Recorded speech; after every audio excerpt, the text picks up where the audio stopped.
joueurs, 40 millions d'Algériens et bien plus qu'un match de football. Toute l'Algérie est dehors actuellement en train de nous attendre et de nous supporter. Donc cette image elle est ancrée dans nos têtes pour fêter la victoire et la qualification Inch'Allah après le match. On n'est pas des joueurs, on est des ambassadeurs. Quand on voit qu'est-ce qui se passe, tu te dis c'est bon, c'est pas un match de foot, tu vas en guerre, on dirait, c'est les matchs qui parlent d'elles-mêmes quoi. Jeudi dernier, au moment où l'équipe algérienne atterrit au Caire, tout semble pourtant si calme. Certains supporters posent devant les photographes. Des scènes de fraternité rassurantes entre deux nations qui partagent la même langue, la même religion. Nous sommes des frères pour toujours. Mais entre l'Algérie et l'Égypte se joue une unique place en Coupe du Monde. Un ticket si convoité qu'il engendre les pires excès. Un piège se prépare. Des supporters égyptiens incontrôlables et des policiers débordés, incapables de protéger les Algériens. C'est la police qui a frappé là. Ils nous ont attaqués là. Au lieu de nous protéger, ils ont commencé à nous frapper. Ça se peut pas. Ça se peut pas. Moins d'1 kilomètre sépare l'aéroport du Caire de l'hôtel des footballeurs algériens. Un trajet à haut risque, filmé par l'un des joueurs sur son téléphone portable.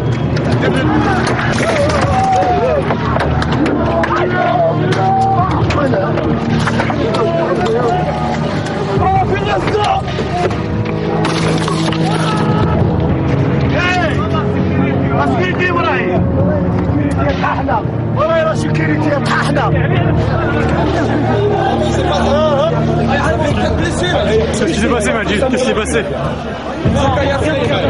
Comment imaginer que ces hommes ensanglantés qui descendent de leur bus ne sont venus jouer qu'un match de football? 4 joueurs blessés. Et sur le coup, la colère qui monte.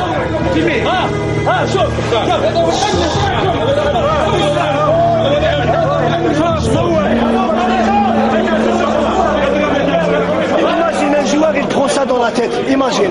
C'est ça le football. C'est ça le football. J'ai vu la pierre qui est venue.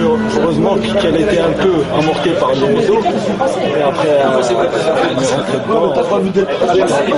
Je me suis caché. Comme tous les autres, ça venait de partout. Il y a un morceau de verre qui a pénétré à l'intérieur de la plaie.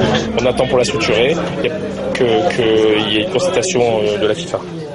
Et après, ils te disent, on est des frères. Quels frères? Ça, c'est des frères. Regarde l'accueil. Quel accueil? Ils te disent l'Algérie. Quel accueil? Là, en Algérie, on n'a touché personne. En Algérie. Il n'y a personne qui dit touché. Ça, parce qu'ils voient les gens, c'est pas un joueur. Après, ils te disent, on est des frères. On n'est pas des frères. On va la gagner. On va la gagner. On va gagner. On va gagner.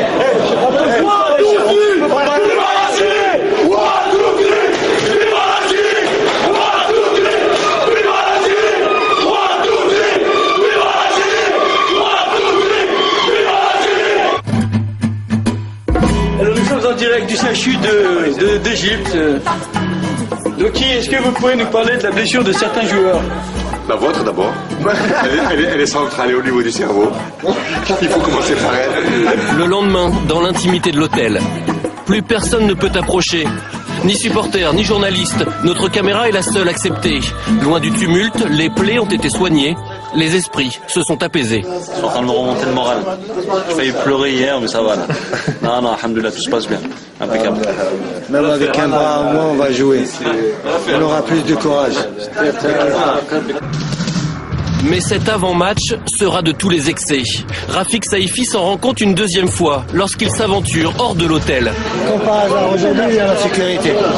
Hier, il n'y avait personne. Regarde, aujourd'hui, il y a les chars, il y a tout. Je suis en Afghanistan. Là, c'est pas un match de foot. L'armée, c'est un char. Regarde, c'est l'armée. C'est même pas la police.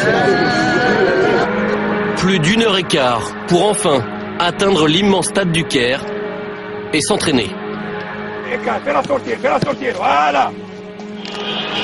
Le soir venu, nouveau souci, ce bruit de klaxon incessant. Est-ce vraiment un hasard? Il est bientôt 2h du matin et puis ça continue. Hein. Il continue, il tente de déstabiliser par tous les moyens. C'est pas très beau, c'est pas très sport, mais bon. La vérité, elle se passera demain sur le terrain. Hein. Bonne nuit. On va aller se coucher. Ils ont arrêté de klaxonner. Tard dans la nuit, Antar Yahya, l'ancien joueur de Bastia, est presque au bout de ses surprises.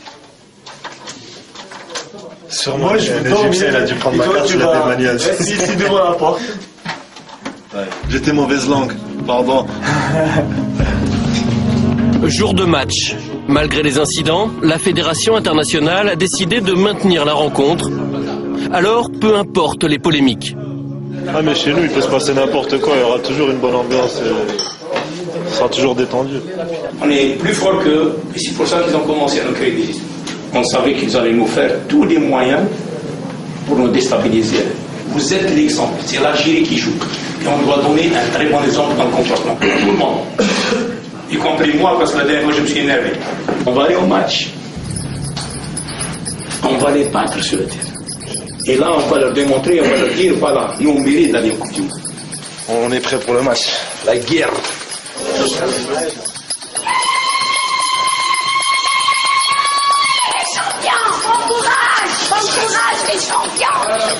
Partout à Alger, partout dans le pays, des places de village au restaurant, un peuple espère.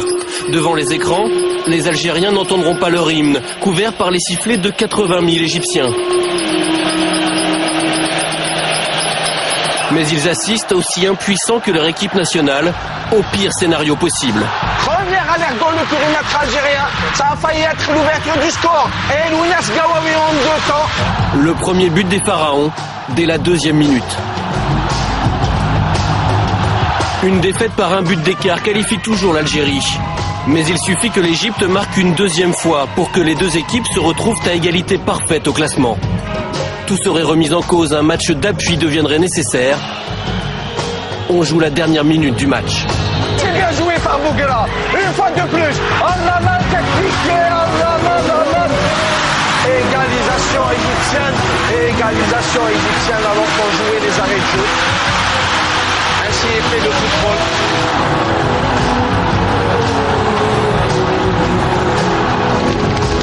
Pendant 95 minutes, l'Algérie a tenu cette participation au mondial qui lui échappe depuis 23 ans. Puis le piège s'est refermé. On jouait comme des invalides de guerre, mais qui ont tenu leur rôle. Il faut vraiment les féliciter, ces garçons. On est fiers d'eux. Tard dans la soirée, dernier remerciement aux supporters venus les encourager. Une minute du bonheur. Mercredi au Soudan, sur terrain neutre cette fois, les Fennecs auront une 2e chance. Ça fait mal, c'est très très dur à digérer, mais on n'a pas le choix, hein. Il faut récupérer très très vite. On part demain au Soudan et on va gagner au Soudan, Inch'Allah. Sur le chemin du retour, un éternel recommencement, de nouveaux jets de pierre.